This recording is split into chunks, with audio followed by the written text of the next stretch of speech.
یہ غیر محدود ہے، لہذا یہاں پر فور کا استعمال ہوگا. I am eating, I have been eating since 3 o'clock. Since 3 o'clock. کیونکہ یہاں پر 3 بجے محدد ہے، محدود ہے. سمجھ میں آ رہی ہے نا؟ اس کو محدد کہتے ہیں. اور اگر یوں کہا جائے گا کہ I have been eating for 3 hours.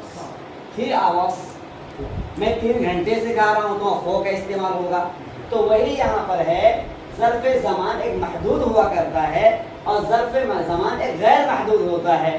محدود کی مثال جیسے کہ کہا میں ایک زمانے سے کھیل رہا ہوں.